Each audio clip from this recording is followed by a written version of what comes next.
Guys, welcome back to my YouTube channel UPSC lovers. तो कैसे हैं आप सब और कैसी चल रही है आप लोगों की तैयारी। आई होप आप लोगों की तैयारी बहुत अच्छी चल रही होगी। तो गाइस, हम पढ़ रहे थे प्राचीन भारत। प्राचीन भारत में हम पढ़ रहे थे मौर्य साम्राज्य। मौर्य साम्राज्य में हमने चंद्रगुप्त मौर्य बिंदुसार का इतिहास पढ़ लिया था। सम्राट अशोक की भी एक क्लास हो गई थी। तो आज पढ़ेंगे पार्ट 2 सम्राट अशोक का इतिहास। आज हमारा मौर्य साम्राज्य कंप्लीट हो जाएगा। नेक्स्ट क्लास में अगला वंश स्टार्ट हो जाएगा। और गाइस 8 से 8 क्लास मान लीजिए, 8 क्लास में आपकी हिस्ट्री प्राचीन भारत खत्म, मध्यकालीन शुरू हो जाएगा। तो अगर आपने चैनल को सब्सक्राइब नहीं किया तो जरूर करें। वीडियो को लाइक एंड शेयर करना बिल्कुल न भूलें। कमेंट में जरूर बताएं। इसका पीडीएफ आपको टेलीग्राम पे मिल जाएगा। टेलीग्राम की लिंक आपको वीडियो के डिस्क्रिप्शन में मिल जाएगी। अगर आपने मेरा न्यू चैनल सब्सक्राइब नहीं किया तो उसको भी जरूर कर लें। वीडियो के डिस्क्रिप्शन में दोनों की लिंक मिल जाएगी। तो चलिए गाइस, स्टार्ट करते हैं क्लास। हम पढ़ रहे थे अशोक का इतिहास। तो जो मैंने शिलालेख बताए थे 8, तो यहाँ पे फैक्ट भी लिख दिया है कि अशोक के बृहद शिलालेख 8 स्थानों से मिले हैं। कहाँ से मिले हैं? 8 स्थान से मिले हैं। संख्या पूछ ली जाती है तो कितनी है? 8। अब पढ़ेंगे नंबर 2 लघु शिलालेख। लघु शिलालेख तो लघु शिलालेख कहाँ से मिले हैं? तो पहला लघु शिलालेख है रूपनाथ, और रूपनाथ मिला है जबलपुर, और जबलपुर आता है मध्य प्रदेश में। दूसरा है गुजर्रा, और गुजर्रा कहाँ से मिला है? तो दतिया से, और दतिया है एमपी में। तीसरा शिलालेख है सारोमारो। सारोमारो कहाँ से मिला है? तो सारोमारो मिला है शहडोल से, और शहडोल आता है एमपी यानी कि मध्य प्रदेश। चौथा है पनगुड़रिया। पनगुड़रिया मिला है सीहोर से, और सीहोर आता है हमारा एमपी में यानी मध्य प्रदेश। फिर है 5वां नेतूर। तो नेतूर मिला है कर्नाटक से। 6वां है मास्की। मास्की मिला है कर्नाटक के रायचूर से। ये जगह लिखी है, रायचूर है ये। और 7वां है बेराट, या इसको भ्राभु अभिलेख भी कहते हैं, और ये मिला है जयपुर राजस्थान से। तो अशोक के बौद्ध धर्म के बारे में बेराट या भ्राभु अभिलेख में ही बताया गया है। कुछ इसका मतलब इसमें बताया गया है, जानकारी मिली है बौद्ध धर्म के बारे में। और इसी अभिलेख में गाइस एक मोस्ट इम्पोर्टेंट फैक्ट है कि किस अभिलेख में अशोक को मगधाधिराज कहा गया। तो जो बेराट या भ्राभु अभिलेख है, इसी में अशोक को महाधिराज कहा गया। ये फैक्ट है। अब है इस अभिलेख में बुद्ध, धम्म एवं संघ शब्द मिलता है। तो गाइस कुल मिलाकर कहने का पर्पज यही है कि इस पे आप स्टार लगा लीजिए, क्योंकि ये है मोस्ट इम्पोर्टेंट। बेराट भ्राभु अभिलेख बहुत ही इम्पोर्टेंट है। सबसे पहले जगह है जयपुर राजस्थान। अशोक की बौद्ध धर्म की जानकारी भी मिली है। अशोक को इसी अभिलेख में महाधिराज कहा गया है, और अशोक के बुद्ध, धम्म एवं संघ शब्द भी यहाँ से अभिलेख से यहीं पे मिला है। तो पढ़ते हैं गाइस आगे। नंबर 3 पढ़ेंगे स्तंभ लेख। तो स्तंभ लेखों की पहले तो संख्या थी 7, और ये पूछा जाता है कि ये किस लिपि में थे। तो जो स्तंभ लेख थे जो अशोक के, उनकी मतलब लिपि थी ब्राह्मी। और कितने स्थानों से मिले थे? तो 6 स्थानों से मिले थे। कौन कौन से हैं? नंबर 1 प्रयागराज स्तंभ लेख। नंबर 2 दिल्ली स्तंभ लेख का नाम है, मिला था मेरठ से। ओके। तीसरा है टोपरा स्तंभ लेख। नंबर 4 रामपुरवा स्तंभ लेख। नंबर 5 लोरिया अरराज, ये है हमारा चंपारण बिहार में। नंबर 6 लोरिया नंदनगढ़। गाइस ये दोनों नाम सेम है लेकिन ये जगह अलग अलग है। ये है लोरिया अरराज, चंपारण बिहार में मिला था। ये है लोरिया नंदनगढ़, ये भी चंपारण बिहार में मिला। अब सबसे पहले देखते हैं प्रयाग स्तंभ लेख। ये पहले कौशाम्बी में था। कहाँ था ये पहले? कौशाम्बी में था। इसे अकबर के शासनकाल में जहांगीर के द्वारा इलाहाबाद के किले में रखवाया। यहाँ से मैं क्या बोल रही हूँ कि ये पहले कहाँ था? कौशाम्बी में, लेकिन अकबर के शासनकाल में जहांगीर के द्वारा, शासन था अकबर का लेकिन रखवाया किसके द्वारा गया? जहांगीर के द्वारा, और इलाहाबाद के किले में इसे रखवाया गया। इसे रानी का अभिलेख भी कहते हैं। गाइस ये इंपोर्टेंट है, स्टार लगा लेना इस पे कि किस अभिलेख को रानी का अभिलेख कहा जाता है। तो प्रयाग स्तंभ लेख को रानी का अभिलेख भी कहते हैं। इसी अभिलेख में अशोक की पत्नी कारुवकी और पुत्र तीवर का उल्लेख है। तो एक क्वेश्चन ये हो गया कि किस अभिलेख में अशोक की पत्नी और पुत्र का अभिलेख मिलता है, तो यही है प्रयाग स्तंभलेख। सबसे पहले कौशाम्बी में था, लेकिन अकबर के शासनकाल में जहांगीर के द्वारा इसे इलाहाबाद के किले में रखवाया। फिर है इसे रानी का अभिलेख भी कहते हैं, और इसी अभिलेख में अशोक की पत्नी और पुत्र का वर्णन मिलता है, उल्लेख है।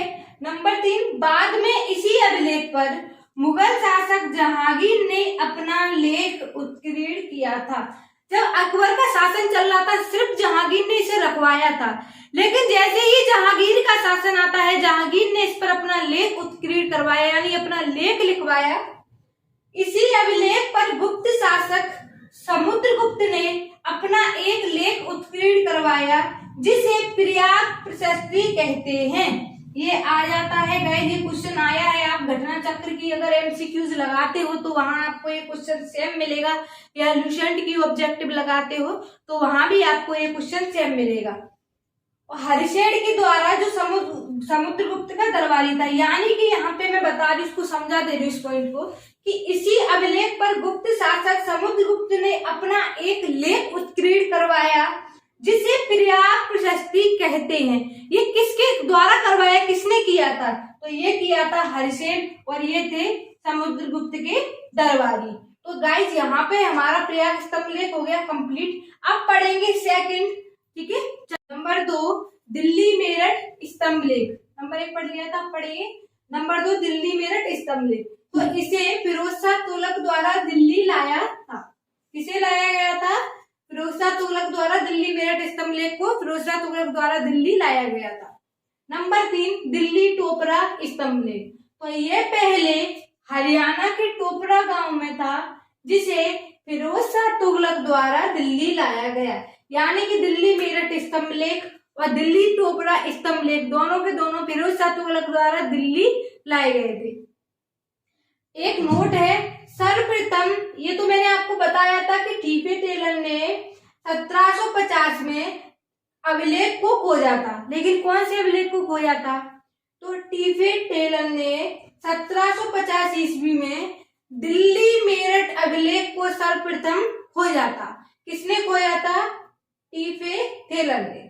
जबकि जेम्स प्रिंसेप ने सर्वप्रथम 1837 में दिल्ली टोपरा, ये अभिलेख का नाम लिखा है, बल्कि मैं आपको पहले लिखा चुकी हूँ, लेकिन वहां पर ये नाम नहीं था, तो दिल्ली टोपरा अभिलेख को पढ़ा था। किस अभिलेख को पढ़ा था, तो दिल्ली टोपरा अभिलेख को पढ़ा था। अब पढ़ेंगे लघु स्तंभलेख। आप लोग ये मत सोचने लगना कि मैम पागल वागल हो गई है क्या, ये मैं पहले पढ़ा दिया था। हमने पहले पढ़ा था लघु शिलालेख, और अब हम पढ़ेंगे लघु स्तंभलेख। तो नंबर 1 सांची स्तंभलेख, ये हमें मिला है रायसेन, और रायसेन हमारा आता है मध्य प्रदेश में। नंबर 2 सारनाथ स्तंभलेख, तो सारनाथ स्तंभलेख मिला है वाराणसी, और वाराणसी आता है यूपी यानी कि उत्तर प्रदेश में।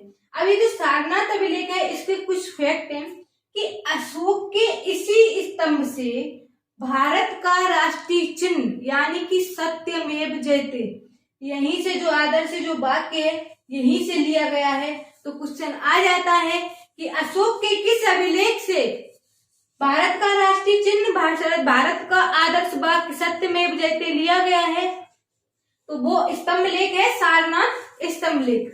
अब पढ़ेंगे नंबर 3 रुम्बीदेई अभिलेख। तो ये मिला था गाइस नेपाल से, और नंबर 4 निगाली सागर, तो ये भी हमारा नेपाल से। अब एक नोट है कि सोहगौरा ताम्रपत्र, सोहगौरा यानी गोरखपुर, और गोरखपुर आता है हमारा यूपी यानी कि उत्तर प्रदेश। व महास्थान ताम्रपत्र, ये दोनों ताम्रपत्र के नाम हैं, ये आप थोड़ा याद कर लेना। ये बांग्लादेश की जो गोगर जगह थी वहां से भारत में दुर्भिक्ष या अकाल की जानकारी मिलती है। यानी सबसे ज्यादा, बस यहाँ फैक्ट ये निकल के आया, आपको कुछ नहीं रटना कि ऐसे कौन से 2 अभिलेख हैं जिससे भारत में हमें अकाल या दुर्भिक्ष की जानकारी मिलती है। तो पहला है हमारा सोहगौरा ताम्रपत्र, दूसरा है महास्थान। सोहगौरा कहाँ से मिला, तो सोहगौरा मिला बनारस यानी कि यूपी, और महास्थान मिला था बोगर बांग्लादेश से। अब एक और फैक्ट है, इन दोनों अभिलेखों का संबंध किससे है? तो इन दोनों अभिलेखों का संबंध है चंद्रगुप्त मौर्य से। ये है गाइस इंपोर्टेंट। अब देखते, अब पढ़ेंगे आगे अशोक के उत्तराधिकारी। अब पढ़ेंगे अशोक के उत्तराधिकारी। तो अशोक के उत्तराधिकारी कौन कौन थे? कुणाल, कुणाल के बाद दशरथ और दशरथ के बाद बृहदत्त। बृहदत्त जो अंतिम मौर्य शासक थे। तो गाइस कुणाल का कुछ ऐसा खास इतिहास नहीं है, ना इनकी ज्यादा जानकारी है। जो जानकारी है वो अपने पास यहाँ पर है। तो सबसे पहले पढ़ेंगे दशरथ। तो अशोक की तरह दशरथ भी बौद्ध धर्म का अनुयायी था और इसने भी देवनाम प्रिय की उपाधि ली। तो ये इंपोर्टेंट है कि अशोक का कौन सा पुत्र बौद्ध धर्म का अनुयायी था और देवनाम प्रिय की उपाधि ली, तो वो थे दशरथ। नंबर 2 बृहदत्त। यह अंतिम मौर्य शासक था जिसकी हत्या सेनापति पुष्यमित्र ने की। किसने की थी? पुष्यमित्र शुंग ने। अब पढ़ेंगे आगे अशोक की पत्नी। तो अशोक की पहली पत्नी का नाम था महादेवी और महादेवी से पुत्र और पुत्री की ने प्राप्ति हुई। तो पुत्र का नाम था महेंद्र और पुत्री का नाम था संघमित्रा। दूसरी पत्नी का नाम था कारुवासी। कारुवासी के पुत्र का एक पुत्र की ने प्राप्ति हुई और उस पुत्र का नाम था तीबर। संपूर्ण मौर्य साम्राज्य प्रांतों में बटाता। प्रांतों में बटाता कौन? संपूर्ण मौर्य साम्राज्य। प्रांतों को चक्र कहते हैं। ये आपको शायद आई थिंक मैचिंग में मिल जाएगा। ऐसे मैचिंग में भी आ जाते हैं 4 पोस्टों में, बेस, जन, ग्राम, ये राष्ट्र वगैरह पूरे इनके नाम आते हैं। इसलिए आपको ये पढ़ना है। अभी मैं डिटेल में विद डायग्राम से आपको समझाऊंगी यहाँ पे, तो ये जरूर देख लेना और ऑब्जेक्टिव में भी मिल जाएगा आपको। तो प्रांतों को क्या कहते हैं? चक्र। गाइस समझना है, यहाँ प्रांतों का विभाजन मंडल में था। प्रांतों को कहते हैं चक्र और प्रांतों का विभाजन किसमें था? तो मंडल में था। और मंडल का विभाजन किसमें था? तो विषय में था। और विषयों का विभाजन किसमें था? तो ग्राम में था। एक बार फिर समझो, संपूर्ण मौर्य साम्राज्य किसमें बटा था? प्रांतों में। प्रांतों को चक्र कहते हैं। प्रांतों का विभाजन मंडल में था। मंडल का विभाजन विषय में था एवं विषयों का विभाजन ग्राम में था। अब पढ़ेंगे आगे फिफ्थ डायग्राम से। शासन की सबसे बड़ी इकाई क्या थी? तो सबसे बड़ी इकाई थी प्रांत और सबसे छोटी इकाई थी ग्राम। ये क्वेश्चन बने हुए हैं। प्रशासन की सबसे बड़ी इकाई प्रांत और सबसे छोटी इकाई ग्राम। तो यहाँ मैंने बनाया भी है ग्राम। तो ग्राम को ग्रामिक बोलते थे, 10 ग्राम को गोप बोलते थे और इनका काम था जनगणना कराना। विषय को विषयपति बोलते थे। मंडल को प्रदेष्टा या प्रादेशिक, ये मंडल को बोलते थे। चक्र प्रांत, कुमार या आर्यपुत्र। मौर्य काल में केंद्रीय प्रशासन का प्रमुख कौन होता था? तो राजा होता था, जिसकी सहायता करने के लिए एक मंत्री परिषद होती थी। मंत्री परिषद के सदस्यों की नियुक्ति से पहले उनके सदस्यों को जांचा जाता था, जिसे उपदा परीक्षण कहते थे। यानी कि वो देखते थे कि ये मंत्री परिषद के सदस्य बनने लायक हैं या नहीं, इनमें वो योग्यता है या नहीं। तो उसका जो परीक्षण किया जाता था, उसका नाम पूछा जाता है, तो उसको बोलते थे उपदा परीक्षण। मौर्य काल में शीर्षस्थ या उत्तराधिकारी को तीर्थ कहा जाता था। इनकी संख्या कितनी होती थी? तो 18। कुछ प्रमुख अधिकारी बता दिए हैं, वैसे तो 18 हैं, लेकिन प्रमुख है जो बता दिए हैं। नंबर 1 सेनापति, सेना का प्रमुख। नंबर 2 पुरोहित, तो पंडित या राष्ट्रीय यज्ञ कराने वाले। नंबर 3 समाहर्ता, राजस्व संग्रह करने वाले अधिकारी, यानी जो राजस्व का जो संग्रह करते थे उसका जो अधिकारी होते थे वो होते थे समाहर्ता।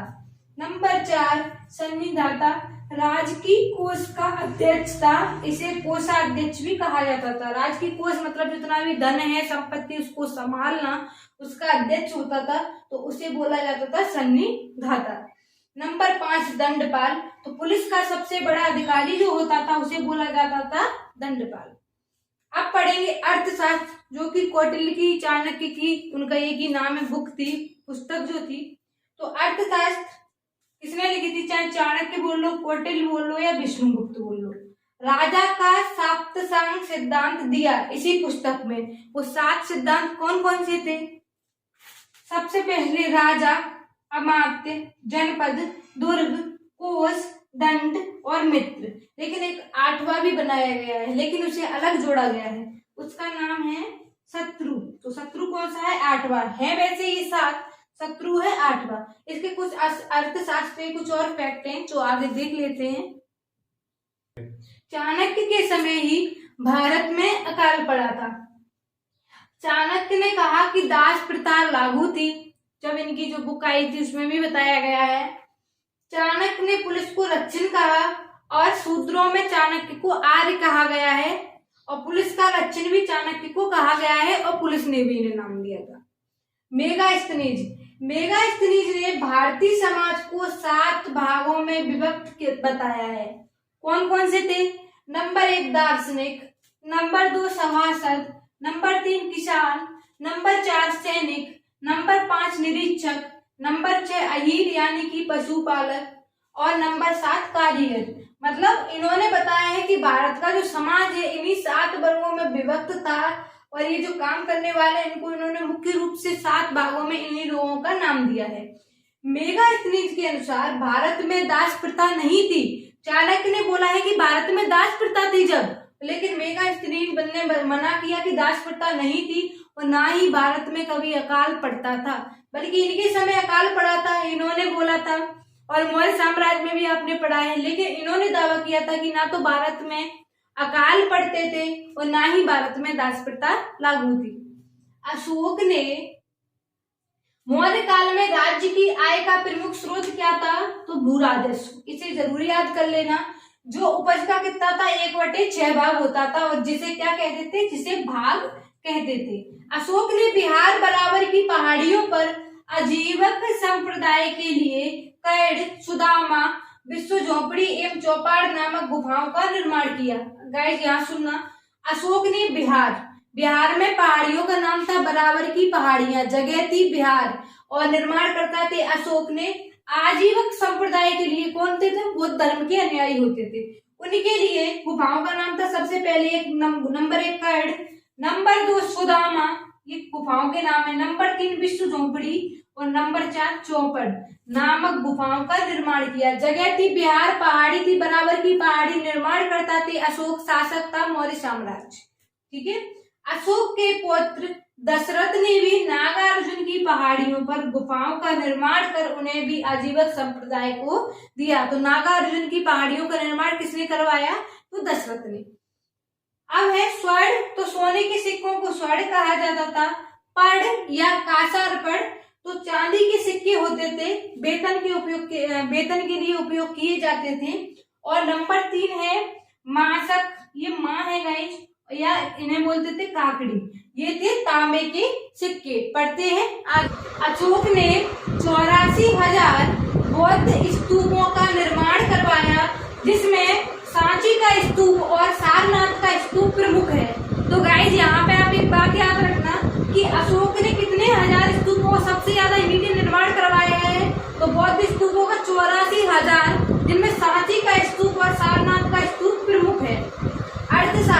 अर्थशास्त्र में गुप्तचर को गूढ़ पुरुष कहा गया है, ये जरूर याद रखना।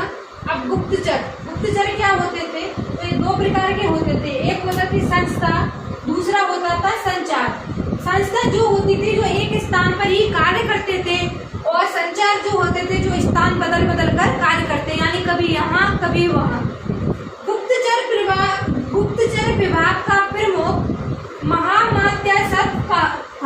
कौन था? महामात्यासक। यूनानी इतिहासकार जस्टिन ने चंद्रगुप्त की सेना को, ये से नहीं है यहाँ पर ने है, जस्टिन ने चंद्रगुप्त की सेना को डाकुओं का गिरोह कहा। क्या कहा? डाकुओं का गिरोह। तो क्वेश्चन आया डाकुओं का गिरोह चंद्रगुप्त की सेना को किसने कहा? तो यूनानी इतिहासकार जस्टिन ने कहा था। चंद्रगुप्त मौर्य का राजमहल किसका बना था? तो लकड़ियों का बना था, जो पाटलिपुत्र में स्थित था, जिसे यूनानियों ने एक नाम दिया। उसे क्या नाम दिया? उसे बोला था पाली ब्रोथा। गाइस आशा करती हूँ कि यहाँ से आपके क्वेश्चन बाहर ना जाएं, क्योंकि एनसीईआरटी उठा लो चाहे कहीं उठा लो, कुछ भी बुक ले लो आप, इससे ज्यादा डाटा आपको नहीं मिलेगा। गारंटी मेरी है, एक क्वेश्चन मौर्य वंश से इससे बाहर नहीं जा सकता। अब हमारे छोटे छोटे वंश से आगे हम वो पढ़ेंगे, तो क्लास अब आपकी रेगुलर आती रहेगी। मिलते हैं क्लास के एंड, मिलेंगे अगली क्लास में। Thank you so much.